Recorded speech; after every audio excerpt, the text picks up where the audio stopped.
तो जय हिंद दोस्तों, कैसे हो आप लोग। आशा करता हूँ कि आप बहुत अच्छे होंगे और बेसिकली आप अच्छे तरह से पढ़ाई कर रहे होंगे, है ना। और आपकी पढ़ाई भी अच्छे तरीके से हो रही होगी। तो आज हम वही लेक्चर को कंटिन्यू करेंगे, ठीक है। तो लास्ट लेक्चर में हम लोग पढ़ रहे थे, क्या पढ़ रहे थे, एलोंगेशन इन टेपर बार। बेसिकली अभी मॉर्निंग का टाइम है और 8 बजे मैं वीडियो शूट कर रहा हूँ। मैं कोशिश करता हूँ कि हर वीडियो जो है 8 बजे सुबह में डिलीवर हो जाए। कभी कभी वीडियो कभी कभी ना लेट हो जाता है। अब ऐसे कंडीशन में मेरे पास कभी कभी नेट नहीं होता है, या तो कभी ऐसे कंडीशन में आ जाता है कि मैं बिजी हो जाता हूँ, तो कभी कभी वीडियो आने में लेट हो जाता है दोस्त। तो ऐसे चलता ही रहता है ना। क्योंकि घर में इंटरनेट नहीं है तो बाहर जाके जो लाइब्रेरी है हमारे घर के बगल में, वहीं पे जाके अब वीडियो अपलोड करना पड़ता है। तो देखो, हम यहाँ पे बात कर लेते हैं इलोंगेशन इन टेपर बार। तो बेसिकली दो तरह के टेपर बार होते हैं, दो तरह के टेपर बार होते हैं। पहला क्या था, सर्कुलर टेपर बार, टेपर बार, टेपर बार। और दूसरा क्या है, रेक्टेंगुलर टेपर बार, रेक्टेंगुलर टेपर बार, टेपर बार, है ना। तो मैंने कल हमने पढ़ा था सर्कुलर टेपर बार के बारे में, मतलब कि इस तरह से सर्कुलर टेपर बार होते हैं। टेपर होता है मतलब कि उसकी एक जो है क्रॉस सेक्शन छोटा होता है और एक क्रॉस सेक्शन जो ज़्यादा होता है, बड़ा होता है, तो उसे हम टेपर बोलते हैं। उसका जो क्रॉस सेक्शन धीरे धीरे इंक्रीज हो रहा है, अगर इधर से करेंगे तो धीरे धीरे डिक्रीज हो रहा है, ठीक है। तो इस तरह से मैं यहाँ पे डेरिवेशन अभी करवाया था, उसे ओवरव्यू कर देता हूँ। यहाँ क्या था, एल था, है ना। ये क्या था, ये D1 था, है ना, D1। यहाँ से क्या था, D2। ये क्या था, ये D था, है ना, ठीक है। इतना समझ गए थे। अब हमने जो इसका डेरिवेशन किया था दोस्त, काफ़ी थोड़ा कॉम्प्लेक्स था डेरिवेशन। अगर आपने ध्यान दिया होगा तो आपको अच्छे से समझ में आ गया होगा। और कल मैंने ना एक कैलकुलेशन किया था, जो लास्ट में मुझे कैलकुलेटर नहीं मिल रही थी, तो मैंने आप पे छोड़ा था कि आप कैलकुलेट करके देना। तो बेसिकली आपने कैलकुलेट किया होगा, और आपने कैलकुलेट किया तो मुझे आंसर कमेंट में बताना क्या आया आंसर। कि डिफरेंट भी आ सकते हैं दोस्त, ठीक है, ऐसे नहीं है। तो देखो यहाँ पे क्या होगा ना, हमने इसे सोल्व किए थे तो यहाँ पे क्या आया था, del L equal to integration 0 से लेके एल तक P D x upon pi by 4, है ना, D1 D2 E। ये आया था इसका आंसर, ये फॉर्मूला निकल के आया था इसे सोल्व करने के बाद, समझ गए ना। तो आज के इस लेक्चर में हम पढ़ेंगे रेक्टेंगुलर टेपर बार के बारे में, है ना। हम जो है लेक्चर को धीरे धीरे कंटिन्यू करेंगे, ऐसा जल्दी फास्ट नहीं कंटिन्यू कर सकते। अगर फास्ट करेंगे ना तो बेसिकली फास्ट, अगर जो चीज़ें आप जितना जल्दी सीखते हो ना, वो चीज़ें आप जितने उतने जल्दी भूल भी जाते हो। तो हमें ना कोई चीज़ सीखना है तो उसको अच्छे से दिमाग में बैठा लेना है। जब मैं यहाँ बताता हूँ ना तो उसे ना आप नोट कीजिए कॉपी में, उसके बाद आप ना क्या कीजिए ना, उसे 1-2 बार प्रैक्टिस कर लीजिए उसी समय, इंस्टेंट समय में। उसी समय एक बार प्रैक्टिस कर लीजिए तो आपके दिमाग में आ जाएगा। मैं ऐसा है ना कि जब मैं कॉलेज में था ना तो मेरे इसी सब्जेक्ट में 2 सेमेस्टर में बैक लग गए थे। 2 बार मतलब फेल हो गया था इसी सेमेस्टर में। अब एक बार जो मतलब ऐसा पढ़ा था तो उसके बाद जब एग्ज़ाम देने गया तो उस समय कुछ समझ नहीं आया था, क्योंकि कॉलेज में ना टीचर उतना मतलब एक्सप्लेन करके चीज़ें नहीं बताते हैं। मेरे कॉलेज में था कि एक टीचर थे जो स्वयं पढ़ा रहे थे, तो वो मतलब पेज में लिख कर के लाते थे कि क्या है नहीं है, पेज में लिख कर के लाते थे। तो ऐसे कंडीशन में कुछ कुछ चीज़ें समझ नहीं आता था। और जिस दिन मैं SMD BMD पढ़ रहा था उसके फर्स्ट लेक्चर में एब्सेंट था। अब ऐसे कंडीशन में मुझे वो जो साइन कैसे लेते हैं साइन, मतलब उसका डिफरेंट साइन है ना। जैसे SMD एक होता है, एक तो बेंडिंग मोमेंट होता है ना, एक बेंडिंग मोमेंट, एक SMD एक BMD। तो बेंडिंग मोमेंट का साइन जो है हम क्लॉकवाइज में प्लस लेते हैं, एंटी क्लॉकवाइज में माइनस लेते हैं। ये तो पता था, ये हमने इंजीनियरिंग मैकेनिक्स में सीखा था। लेकिन सो में SMD BMD का को कैसे कैलकुलेशन करते हैं यही नहीं सीख पाया था, पहले क्लास में नहीं गया था तो यही सीख नहीं पाया था। तो पूरा एकदम सेमेस्टर में मुझे पता ही नहीं था कि कैसे करें। और यूट्यूब पे भी देखता था ना तो बहुत ज़्यादा, कोई किस तरह से कैलकुलेशन कर रहा है, कोई किस तरह से कैलकुलेशन कर रहा है, सब डिफरेंट डिफरेंट वीडियो में डिफरेंट डिफरेंट तरीके से कैलकुलेशन कर रहे थे। तो ऐसे कंडीशन में मुझे काफ़ी कन्फ्यूजन था कि क्या पढ़ो क्या पढ़ो, तो अंत तक ये नहीं सोल्व हो पाया, समझे ना। और फिर अगले साल जब एग्जाम दिया तो वो उस समय भी तो वही कंडीशन रहेगा ना, जब हम पढ़ते हैं ना कोई चीज़ तो पहले साल में ही अच्छे से पढ़ लेते हैं, फिर दोबारा पढ़ने की कोशिश करते तो उसमें नहीं मन लगता है पढ़ने में, तो फिर दोबारा भी वही हाल हुआ। और तीसरे साल जब पढ़ा तो तीसरे साल भी मुश्किल से पास हो पाया हूँ। इस सब्जेक्ट इतना टफ सब्जेक्ट है, बहुत ज़्यादा टफ सब्जेक्ट है, मैकेनिकल इंजीनियरिंग का सबसे टफ सब्जेक्ट यही है। उसके बाद मतलब थोड़ा चीटिंग करके मैं पास हुआ था, ठीक है, अब जो भी हो, तो लेकिन ना ये थोड़ा एक काफ़ी टफ सब्जेक्ट है और इसमें पार पाना बड़ा मुश्किल हो जाता है। तो इस पे ना मैं कुछ ज़्यादा ही मेहनत करने लगा कि भाई ये मुझसे हो ही नहीं रहा, हो ही नहीं रहा। मैं इस पे ज़्यादा मतलब बार बार के न्यूमेरिकल सोल्व करता था, हर बार इसी को चैप्टर को एक बार कंप्लीट करने के बाद फिर से दोबारा चैप्टर को कंप्लीट करता था, फिर से दोबारा कंप्लीट करता था, ऐसे करते कि बहुत बार इसे कंप्लीट किया हूँ, तब जाकर ये चीज़ें मुझे बार मतलब समझ में आ गई है अब। तो मैं चाह रहा हूँ कि मैं जिस तरह समझ पाया हूँ ना उस तरह से बच्चों को समझाऊँ अच्छे से और एकदम आराम से, ऐसे कोई हड़बड़ी वाली बात नहीं है। अगर आपको कहीं डाउट है तो आप हमारे कमेंट सेक्शन में मैसेज करो, या तो मैंने टेलीग्राम ग्रुप बनाया है गेटवेट नाम से, गेटवेट नाम से टेलीग्राम ग्रुप बनाया, वहाँ पे आप मुझे कमेंट करके या तो मैसेज करो कि ये चीज़ें यहाँ पे समझ नहीं आया। अगर नहीं समझ में आएगा तो मैं उस टॉपिक को ना फिर से ड्राइव करके आपको दिखाऊंगा, फिर से चीज़ें समझा के आपको दिखाऊंगा। कन्फ्यूजन कहीं नहीं रखना है ना, कन्फ्यूजन कहीं नहीं रखना है। आप अगर हमारे साथ पढ़ रहे हो तो मतलब है कि एकदम अच्छे से पढ़ना है, कुछ भी अगर एक टॉपिक पढ़ना है 1 मिनट का पढ़ना है, एकदम अच्छे से पढ़ना है, टाइम देकर पढ़ना है। अगर जल्दीबाजी में पढ़ने की कोशिश करोगे तो कभी नहीं समझ में आएगा, तो इसलिए टाइम देकर पढ़ना है। और अगर एक बार समझ नहीं आया तो दोबारा लेक्चर देखो, समझ में आएगा। अगर फिर भी नहीं समझ आया तो मैं हूँ ना, मैं किस लिए हूँ, मैं तो पढ़ाने के लिए हूँ ना। मैं कैरियर अगर मैं एक्चुअली इसी में करियर बिल्ड करना चाह रहा हूँ, है ना, टीचिंग में, क्योंकि टीचिंग मुझे बड़ा फेवरेट है मेरा। मतलब टीचिंग इसलिए फेवरेट है मैं क्योंकि जब मैं पढ़ाते रहता हूँ ना तो पढ़ाते पढ़ाते बस मेरा फोकस पढ़ाने पे ही रहता है। जैसे कि मैं पढ़ाई कर रहा हूँ ना, तो पढ़ाई करते करते फिर मेरा ध्यान कहीं और भटक जाता है, फिर कोई भी काम करते रहो तो मेरा ध्यान कहीं और भटक जाता है। लेकिन पढ़ाने के समय ना मेरा ध्यान हमेशा पढ़ाने पे रहता है। अगर मैं 1 घंटा पढ़ाऊँ ना तो 1 घंटा मेरा ध्यान बॉडी पे रहता है, कहीं नहीं जाता, इधर से उधर कहीं भटकता नहीं, बॉडी पे रहता है और मैं हर चीज़ एक्सप्लेन करते रहता हूँ। तो ये मेरा इसलिए मेरा फेवरेट हॉबी में टीचर है, टीचिंग है। और मैं ये बचपन से पढ़ाते आया हूँ। मैंने बताया था कि मैं जब बिहार में था तो बिहार में ऐसा अपॉर्चुनिटी नहीं होती है कि आप कहीं जॉब कर लो, पार्ट टाइम जॉब कर लो, तो वहाँ पे आपको बच्चों को पढ़ा पढ़ा के पॉकेट मनी निकालना पड़ता है। तब वो वही मजबूरी में स्टार्ट किया, तो वही हमारी हॉबी बन गई और ये सब्जेक्ट जो मेरा फेवरेट सब्जेक्ट बन गया है। इसे मैं बार बार प्रैक्टिस किया हूँ, बार बार प्रैक्टिस किया हूँ, बार बार प्रैक्टिस किया हूँ, तो ये मेरा सब्जेक्ट फेवरेट सब्जेक्ट बन गया है। हालांकि कैलकुलेशन में थोड़ा बहुत एरर आ जाती है। कैलकुलेशन, हम ह्यूमन है भाई, हम ह्यूमन है, तो हम रोबोट तो नहीं है कि हम एकदम एब्सोल्यूट कैलकुलेशन कर पाएँ। तो कैलकुलेशन में कभी एरर आ जाती है, या तो आप मैथ में करो या तो कोई प्रोडक्शन में करो, कहीं कोई सब्जेक्ट में करो, कैलकुलेशन में थोड़ा बहुत एरर आती है, लेकिन कॉन्सेप्ट में एरर नहीं आएगी, इतना तो पता है। और आपको भी कॉन्सेप्ट एकदम अच्छे से सिखा दूंगा, कहीं भी आपको एरर नहीं आएगी, कहीं भी कोई दिक्कत नहीं आएगी। अगर दिक्कत आ गई तो मैं हूँ, मैं सोल्व करूंगा आपकी दिक्कत, आपके हर प्रॉब्लम को सोल्व करूंगा। अभी जितने भी क्वेश्चन आपके सामने आते हैं ना, सबको कीजिए। जितने भी क्वेश्चन आपके सामने आ रहे हैं, PYQ आ रहे हैं, उसके अलावा बहुत ज़्यादा क्वेश्चन आ रहे हैं, तो आप जितना क्वेश्चन करोगे ना उतना आपके लिए फ़ायदा है। कोई भी सब्जेक्ट मान लो, आप जितना उस पर ज़्यादा टाइम दोगे ना उतना वो चीज़ें आपको ज़्यादा समझ में आने लगेगी। क्योंकि पहले बार समझ पढ़ते हैं तो हमारे लिए नया होता है ना, तो नया होता है तो हम उतनी चीज़ें समझ में नहीं पाते हैं, फिर दोबारा पढ़ते हैं, फिर दोबारा पढ़ते हैं, फिर बार बार पढ़ते रहते हैं ना।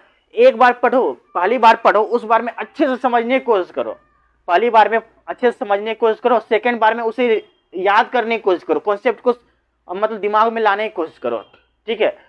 ये चीज़ें अब उसके बाद बार बार करते रहोगे ना तो वो सब्जेक्ट आपके हॉबी में आ जाएगी, है ना, आपके हॉबी में आ जाएगी, आपके आदत में आ जाएगी, तो आपके फेवरेट बन जाएगा वो सब्जेक्ट, ठीक है। तो ये चीज़ें हैं। तो मैं यहाँ पे थोड़ा एक्सप्लेन कर रहा था। अब देखो, अब देख लेते हैं क्या है रेक्टेंगुलर टेपर बार। तो बेसिकली रेक्टेंगुलर टेपर बार कैसा होता है, इस तरह से। ये बेसिकली सर्कुलर, ये तो सर्कुलर में था, अब ये रेक्टेंगल में था। रेक्टेंगल इस तरह से है, इस तरह, ठीक है, रेक्टेंगल इस तरह से, इस तरह से रेक्टेंगल है। तो यहाँ पे एक लोड लगाएंगे, यहाँ P है ना। देखो रेक्टेंगुलर का एरिया क्या होता है दोस्त, एरिया होता है B इंटू टी, है ना। और यहाँ सर्कुलर का एरिया क्या था, π/4 डी स्क्वायर, या तो इसे ऐसे भी लिख सकते हैं πr² लिख सकते हैं। ये दोनों फॉर्मूला यूज कर सकते हैं, ठीक है। अगर इसे हम आर को है ना डी के फॉर्म में लिखेंगे तो इस तरह से आएंगे, अगर डी को आर के फॉर्म में लिखेंगे तो इस तरह से। तो ये एरिया रेक्टेंगल का एरिया, जब यहाँ पे एरिया रेक्टेंगल, यहाँ पे बी दिया हुआ है, ब्रीथ है ना, तो ये भी तो ब्रीथ होगा ना। ये क्या होगा, बी से क्या होगा, ब्रीथ, इतना ब्रीथ हो गया है ना। B1 है यहाँ पे, ये क्या था B2, ये B2 हो गया। ये क्या है L, यहाँ से लेके इतना दूर तक L है ना। ये बीच वाले हम B बोलेंगे, B, इतना, इस तरह के आते हैं। तो इसे समझने के लिए ना हम अच्छे से समझने की कोशिश करेंगे कि ये भी तो एक इसका क्रॉस सेक्शन है ना, ये भी क्या हो रहा है, इंक्रीज हो रहा है। अगर इधर से देखेंगे तो ये क्या हो रहा है, डिक्रीज हो रहा है। और इधर से अगर इधर से उस तरफ जाएंगे ना, उस तरफ, तो ये क्या हो रहा है, इंक्रीज हो रहा है ना। तो इसे भी समझने के लिए ना हमें इसके बीच में ना एक स्ट्रिप कंसीडर करते हैं, और यहाँ पे क्या फॉर्मूला ड्राइव करके लाएंगे, वहां पे हम देखेंगे क्या फॉर्मूला ड्राइव करते हैं, ठीक है। तो चल लेते हैं, हम पढ़ते हैं क्या, रेक्टेंगुलर टेपर्ड बार।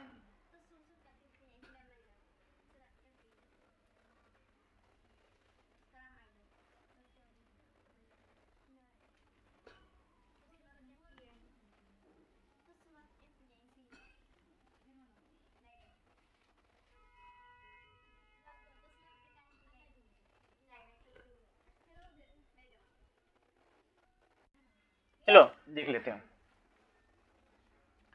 रेक्टेंगुलर टेपर्ड बार,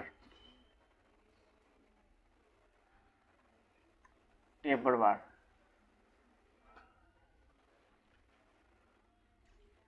ठीक है। तो हम इसे ना समझने के लिए सबसे पहले हम क्या करते हैं, एक डायग्राम बना लेते हैं, है ना। डायग्राम रेक्टेंगुलर टेपर बार का डायग्राम बना लेते हैं यहाँ पे, इस तरह से।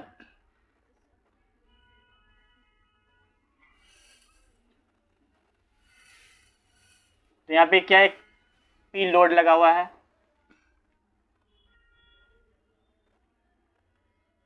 फिर यहाँ पे P लोड लगा हुआ है, ठीक है।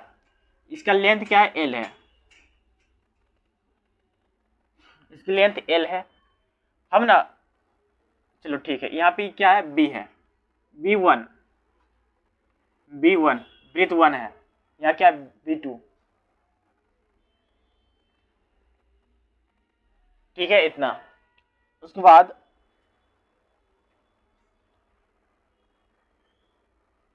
हम क्या करेंगे, यहाँ पे ये B है ना, ये यहाँ से यहाँ लेकर क्या है, B है, B, बीच वाले को B बोलते हैं, ठीक है। अब हम क्या करते हैं ना, यहाँ पे एक स्ट्रिप कंसीडर करते हैं। मैंने हमेशा बोला कि जब क्रॉस सेक्शन क्या हो रहा है, इंक्रीज हो रहा है या तो डिक्रीज हो रहा है, तो वहाँ पे फाइंड आउट करने के लिए ना कोई नॉर्मल फॉर्मूला नहीं होता, तो हम फॉर्मूला ड्राइव करते हैं। फॉर्मूला ड्राइव करने के लिए हम इंटीग्रेशन और डिफरेंशिएशन का यूज करते हैं, ठीक है। जैसे कि हमने यहाँ एक स्ट्रिप कंसीडर करा, ठीक है, तो यहाँ पे स्ट्रिप कंसीडर कर दे रहे हैं, ठीक है, इतना। इसकी जो लेंथ हो है ना स्ट्रिप की, ये क्या, इसे dx मान लेते हैं, ठीक है, dx। तो बेसिकली अगर हम इस स्ट्रिप को ना यहाँ पे बनाएंगे तो इस तरह से दिखेगा,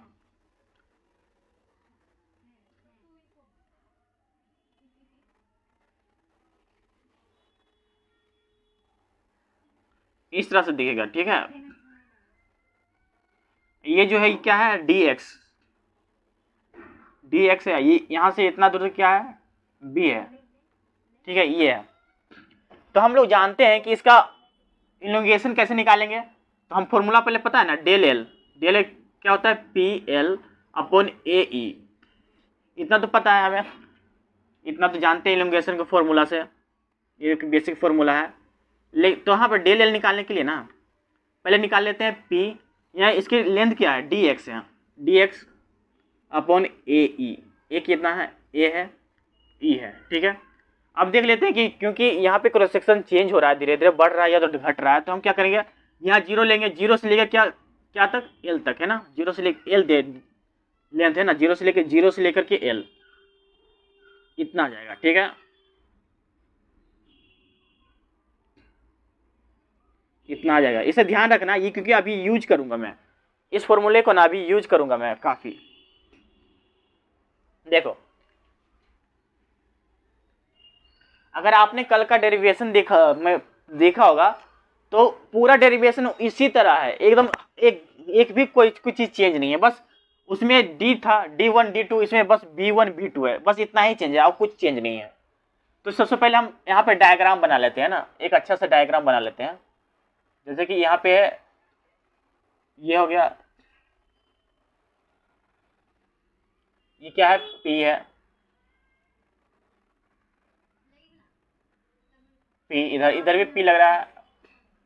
ठीक है, ये क्या है, B1/2 है ना, B1/2 है ये भाई, B1/2। इधर भी क्या है, B1/2, इतना दिया हुआ है।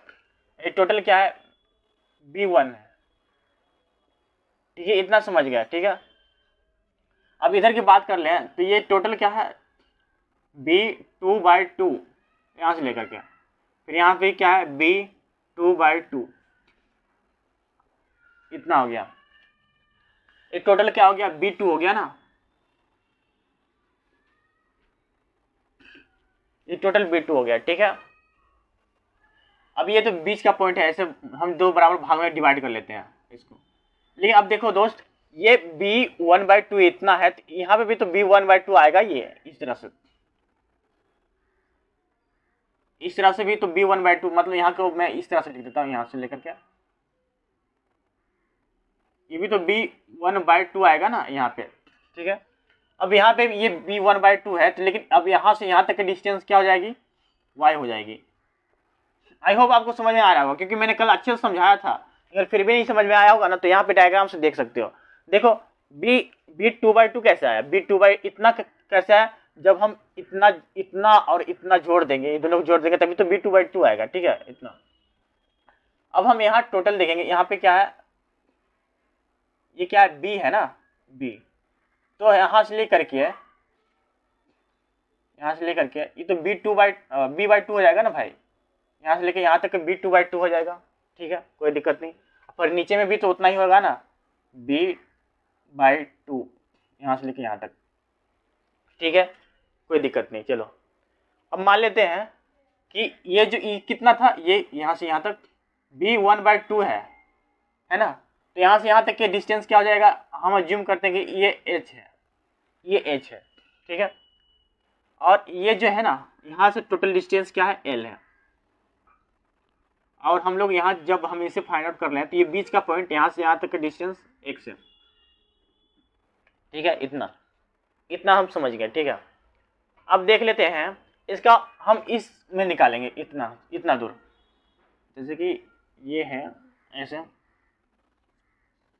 तो हम ना इसे A मान लेते हैं, इसे B मान लेते हैं, इसे C मान लेते हैं। ठीक है, और इस पॉइंट को ना हम मान लेंगे, क्या मानेंगे, D, और इस पॉइंट के बीच वाले पॉइंट है ना, यहाँ मानेंगे हम E। यार मेरे पास लाल जो है रेड मार्कर नहीं है, ब्लैक मार्कर, तो इसलिए थोड़ा कन्फ्यूजन वाली चीज़ हो रही, नहीं तो हम यहाँ पे अच्छे से डिनोट कर सकते थे कि कौन सा क्या है नहीं है। एक लाल रेड मार्कर ले लूँगा, ठीक है, तो वहाँ फिर चीज़ें आसान हो जाएंगी। तो देखो, हम इसे ना इस तरह से कर सकते हैं, A B C D E, इतना समझ गए ना। अब ये टोटल क्या है भाई, हम यहाँ से ले रहे हैं, यहाँ से ऊपर, फिर यहाँ से इधर, ये टोटल क्या है, y है, यहाँ से टोटल कितना है, l है ना, फिर ये क्या है, टोटल क्या है, x है, यहाँ से टोटल ये h है। तो इतना तो मैंने लास्ट टाइम में भी सिखाया था, इतना यही कॉन्सेप्ट, यही ड्राइंग मैंने लास्ट लेक्चर में जब हम सर्कुलर टेपर के वो सोल्व कर रहे थे, तो यही डायग्राम सिर्फ थीम था।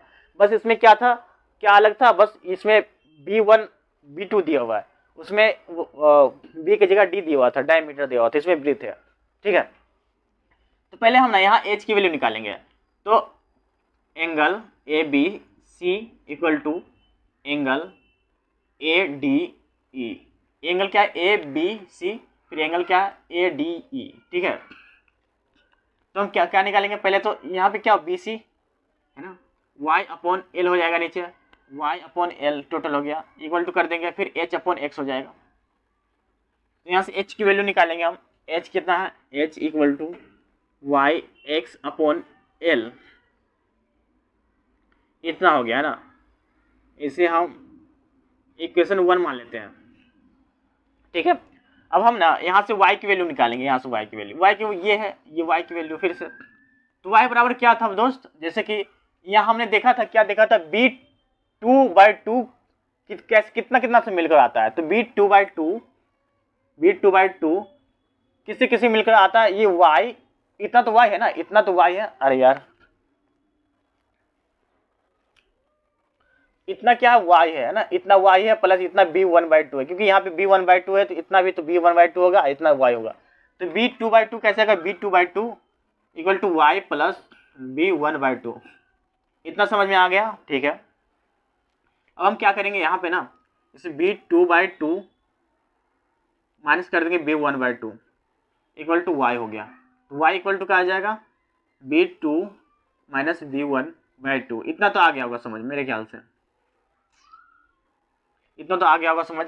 अब इस y को ना यहाँ पे इस y की जगह पुट कर देंगे, x इक्वल टू वाई की जगह पुट कर देंगे यहाँ पे, तो b 2 माइनस b 1/2 फिर x अपॉन एल, इतना आ गया, h की वैल्यू इतना आ गया, ठीक है, इतना आ गया h की वैल्यू। उसके बाद देख लेते दोस्त, हम इस यहाँ पे ये डी ई पॉइंट है ना, यहाँ से निकालेंगे, डी पॉइंट है यहाँ से निकालेंगे। बेसिकली ना मुझे यहाँ पे मिटाना पड़ेगा, तो बेसिकली मैं इस फॉर्मूला को ना हम इधर लिख लेते हैं, इस फॉर्मूला को इधर लिख लेते हैं, इस फॉर्मूला को इधर लिख लेते हैं, जो जो अभी यूज होने वाला है ना, आई होप आपको समझ में आ रहा होगा। तो अगर आपको समझ में आ गया ना तो इसे नोट कर लो, और नोट करके ना कहीं अच्छे से जगह रख लो, नोट एक बना लो भाई, मैं शुरू से लेकर अंत तक पढ़ाऊँगा, ठीक है, पूरा सोम अच्छे से कवर कराऊँगा, तो आप एक नोट बना लो, तो उसमें ना मेरी जारी जितनी भी चीज़ें लिखी हुई है सारी चीज़ें लिखते रहना, ठीक है। और मैं बेसिकली PYQ भी करवाऊंगा और बाकी न्यूमेरिकल भी कराऊंगा, क्योंकि बोर्ड पे वो PYQ करवाना उतना आसान नहीं होता है, बार बार क्वेश्चन लिखो, बार बार डायग्राम बनाओ, फिर बार बार क्वेश्चन लिखो, तो ये आसान नहीं होता। तो मैं क्या करूँगा ना, लैपटॉप पे कोशिश करूँगा, अभी मेरा लैपटॉप में सॉफ्टवेयर कुछ गड़बड़ है, तो मैं लैपटॉप में जब ठीक होगा ना तो मैं सारे PYQ करवा के वहाँ पे डाल दूंगा यूट्यूब पे। तो देखो अब हम क्या करते हैं, इस यहाँ पे कंसिडर करते हैं इसमें, तो अगर हम यहाँ पे मिटा देता हूँ, मैं पहले तो इसको ना यहाँ पे लिख देता हूँ, ये एच को पहले वैल्यू यहाँ पे लिख देता हूँ, अरे यार देखो यहाँ पे मिटा दे रहा हूँ पहले, ये क्या है, हाँ h equal to b2 minus b1/2 फिर उसके बाद x अपॉन एल, इतना हो गया। अब पी इसके क्या है, डेल एल डिग्रेशन 0 से l P D x upon ए,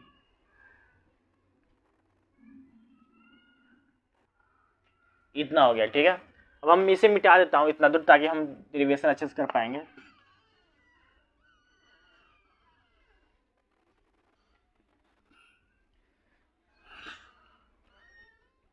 देखो हम क्या करते हैं ना, अब हम ये b यहाँ इतना कितना दूर कितना है, ये b/2 है ना, तो हम इधर लिखेंगे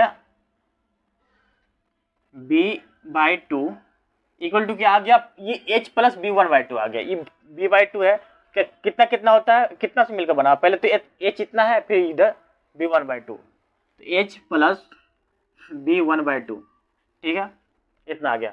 अब हम क्या करेंगे, इस h की वैल्यू उठाकर ना हम यहाँ पे रख देंगे, तो b/2 हो गया इक्वल टू h कितना है, ये h की वैल्यू यहाँ पे उठा के यहाँ पे रख देंगे, तो b2 माइनस b1/2 फिर x अपॉन एल हो जाएगा यहाँ पे, फिर प्लस b1/2, इतना हो गया ना। अब क्या करेंगे, कॉमन निकाल लेंगे, कॉमन निकाल कर काट देंगे, तो ऐसे हो जाएगा b/2 इक्वल टू, ऐसे निकालेंगे ना कॉमन बाहर, तो b2 minus b1/2 x upon L plus b1, इसे निकल गया, तो नीचे से कट गया, नीचे से नीचे कट गया तो कितना आ गया, b equal to b2 minus b1 by 2 x upon l plus b1, इतना आ गया। b की वैल्यू इतना आया था। लास्ट की जैसे ही है, जो सर्कुलर बीम के लिए हमने जो डेरिवेशन सोल्व किए थे ना, सेम वैसा ही है, इसमें कोई छेड़छाड़ नहीं किया गया, बस छेड़छाड़ इसलिए बी में किया गया क्योंकि वहां पे ब्रेथ था, यहाँ पे डायमीटर था। तो अगर हम मतलब यहाँ अगर जो लास्ट वाले फॉर्मूले थे ना, उसी को हम अगर उसी में डी को अगर रिप्लेस, डी को बी से रिप्लेस कर देंगे ना, तो वही फॉर्मूला आ जाएगा। ठीक है, अब हम क्या करेंगे, देखो इतना तो समझ गए होगे। अब क्या करेंगे, हमें पता है डेल एल बराबर क्या था, डेल एल बराबर क्या था, ये फॉर्मूला है ना, 0 से लेकर एल तक पी डी एक्स अपॉन ए है ना, इतना तो पता था हमें। अब हम क्या करेंगे, ए का वैल्यू क्या था, यहाँ पे ये रेक्टेंगल है, रेक्टेंगल का एरिया क्या होता है, del L P D x upon A क्या मतलब क्या होता है, A equal to B into T, area into breadth होता है ना भाई। तो देखो इसका मतलब क्या हो जाएगा, ये बी की वैल्यू ना, चलो यहाँ पे b इंटू टी कर देते हैं और उसके बाद e हो गया, इतना हो गया। अब हम ये b की जगह ना, b की जगह इसकी टोटल वैल्यू यहाँ पे ला के रख देंगे, तो क्या होगा, डेल l इंटीग्रेशन 0 से l p D x upon ऐसे कर देंगे, फिर b2 minus b1 upon 2 x upon l हो गया ना। अब क्या है, प्लस b1, यहाँ से ऐसे करेंगे, यहाँ से ऐसे करेंगे, फिर क्या है, ई हो गया, है ना, ये इसका डेल एल की वैल्यू हो गया। तो बेसिकली ना अभी ये फॉर्मूला ड्राइव नहीं हुआ क्योंकि इसे अभी और अच्छी तरह से ड्राइव करना है, और अच्छी तरह से ड्राइव करना है। अगर हम इसे ज़्यादा ड्राइव करने की कोशिश करेंगे तो काफ़ी लंबा चला जाएगा। तो इसलिए मैं क्या करता हूँ ना, हमें क्या करना है, इससे फॉर्मूले से मतलब है, इसका फॉर्मूला हमारे लिए ज़्यादा इंपॉर्टेंट है। तो हम इसके बाद ना मैं फॉर्मूला लिख देता हूँ ताकि आप अच्छे से समझ जाओ, ठीक है। अगर आपको ड्राइव करना हो तो यहाँ से ड्राइव कर सकते हो इजीली, ठीक है। तो यहाँ पे ना इसका फाइनल फॉर्मूला क्या होता है भाई, इसका final formula del L equal to क्या हो गया, ये हो गया पी एल, है ना, b2 minus b1 T E, उसके बाद L N b2 upon b1, ये हो गया, इसका ये फॉर्मूला होता है, ठीक है। और रेक्टेंगल, ये याद रखो आप, ये याद रखो, ये याद रखो, ये बहुत ज़्यादा इंपॉर्टेंट है। तो आई होप आपको इतना सारी चीज़ें समझ में आए होगी। ये जो डेरिवेशन है ना, ये डेरिवेशन जो सर्कुलर जो हम पेपर पढ़ रहे थे उसी के टाइप के ये पूरा डेरिवेशन है। तो अगर आप लास्ट लेक्चर में अच्छे से कंप्लीट किए होंगे तो आपको इजीली चुटकी में समझ में आ गया होगा कि कैसे डेरिवेशन को ड्राइव करते हैं। और आपको ना मतलब अगर ये मिटा भी दो तो आप आराम से ये चीज़ें ड्राइव कर सकते हो खुद ब खुद, क्योंकि आपके पास 2 बार प्रैक्टिस हो चुकी है ना। इसके बाद ना हम न्यूमेरिकल चलेंगे, न्यूमेरिकल बनाएंगे कुछ कि कैसे न्यूमेरिकल आते हैं, कैसे सोल्व करते हैं। क्योंकि ना ये जो चैप्टर है, ये एक्सियल लोडेड चैप्टर काफ़ी लंबा चैप्टर है। अगर हम बात कर लेना कौन कौन से लंबे चैप्टर हैं तो तो एक्सियल लोडेड मेंबर एकदम लंबा चैप्टर है। उसके बाद है स्लोप एंड डिफ्लेक्शन, वो भी काफ़ी वो जो चैप्टर है ना काफ़ी लंबा है। और इसमें से ना कहीं से भी क्वेश्चन पूछ देता है, कोई आपको पता नहीं चलेगा, क्योंकि इसके हर टॉपिक हर क्वेश्चन इंपॉर्टेंट है, हर टॉपिक और हर क्वेश्चन इंपॉर्टेंट है। इसमें तरह तरह के वैरायटी क्वेश्चन आएंगे। टॉपिक इसमें 3 ही है लेकिन वैरायटी के क्वेश्चन आएंगे, है ना। उसी 3 टॉपिक के अंदर तरह तरह के केस होते हैं, तो उसी केस पे डिफरेंट टाइप के क्वेश्चन बन जाते हैं। तो क्वेश्चन काफ़ी लंबा है, 3-4 लेक्चर मेरे ख्याल से और चले जाएगा इसमें, ठीक है।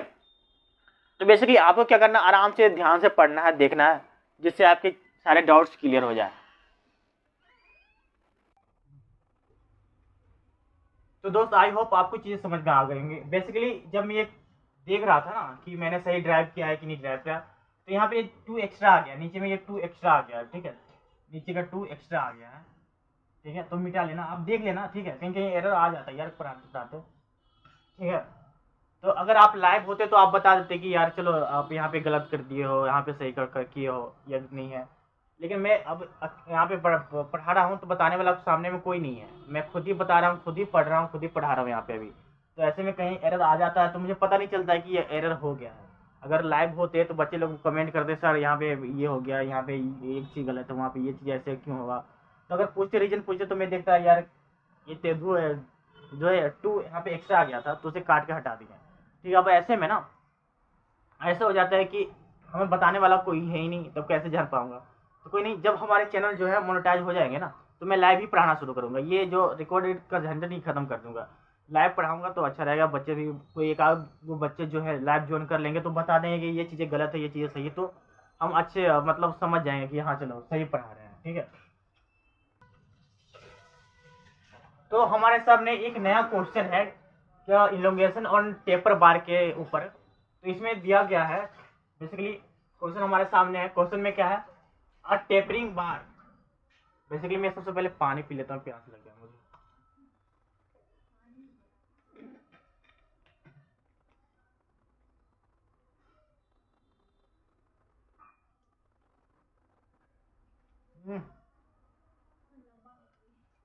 गर्म पानी नहीं है।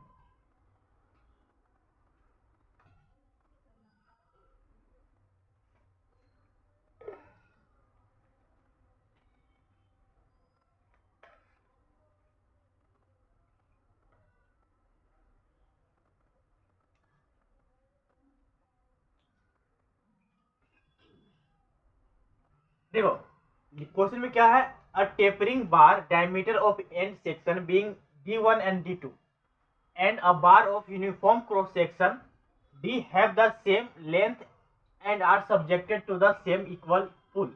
Both the bar will have the same extension if D is equal to। तो क्वेश्चन पहले ध्यान से समझने की कोशिश करेंगे। क्वेश्चन किस पे है, टेपर बार पे। ठीक है, और क्या दिया हुआ, diameter of the end section of D1 and D2। मतलब कि यहाँ पे एक सर्कुलर टेपर है ना, मतलब कि यहाँ पे क्या है, एक सर्कुलर टेपर है। जैसे कि मैं यहाँ पे एक आंसर लेता हूँ यहाँ पे, तो सर्कुलर टेपर इस तरह से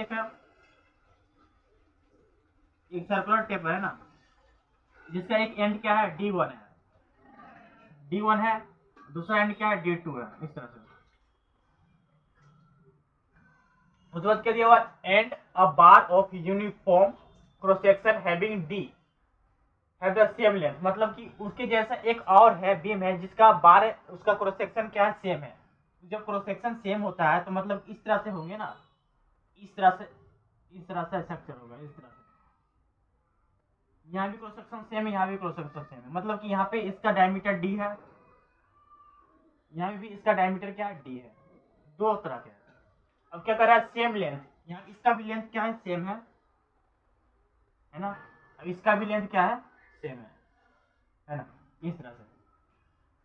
अब मान लेते हैं ये डायग्राम नंबर 1 है, ये डायग्राम नंबर 2 है, ये सब मान लेंगे।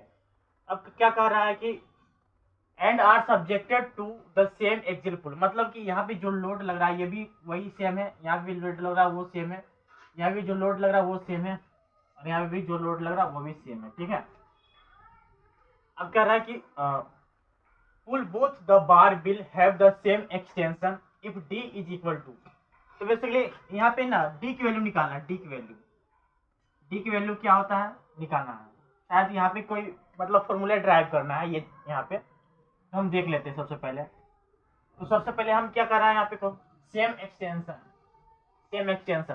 तो जब इलोंगेशन दोनों में सेम हो रहा है तो मान लेते हैं इलोंगेशन डेल एल किसके लिए है, 1 के लिए, फिर डेल एल किसके लिए है, 2 के लिए। डायग्राम नंबर 1 है, ये डायग्राम नंबर 2 है, तो डेल एल कितना डायग्राम नंबर 1 के लिए है, डेल एल 2 डायग्राम नंबर 2 के लिए। ठीक है, ऐसा।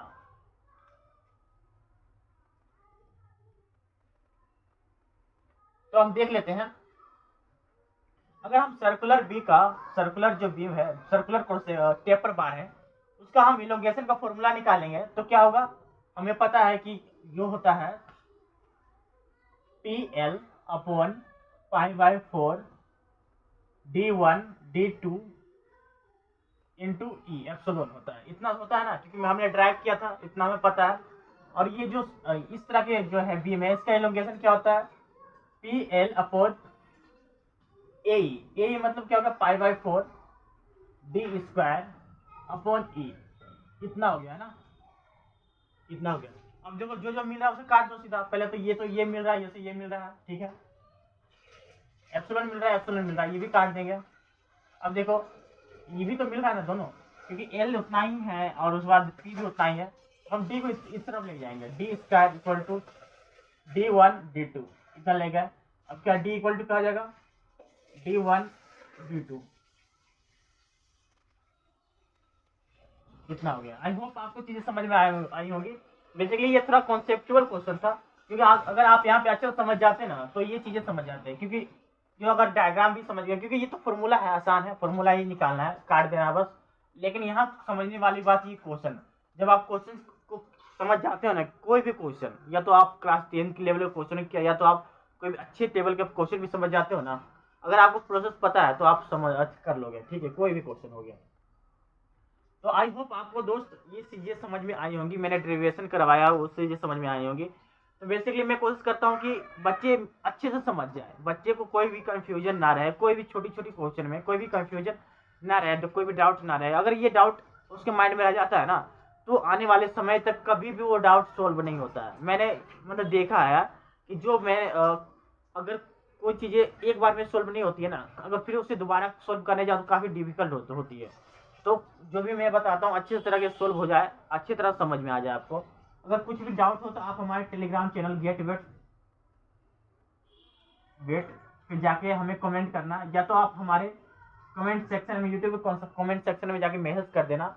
मैं आपको जो है आपके डाउट सोल्व कर दूंगा। मैं बेसिकली रोज दिन 8 बजे सुबह में और शाम में 6 से 8 बजे रात में एक वीडियो अपलोड करने की कोशिश करता हूँ। 2 वीडियो रोज अपलोड करने की कोशिश करता हूँ, क्योंकि मेरे पास टाइम भी तो नहीं है, जो भी तो करना पड़ता है ना।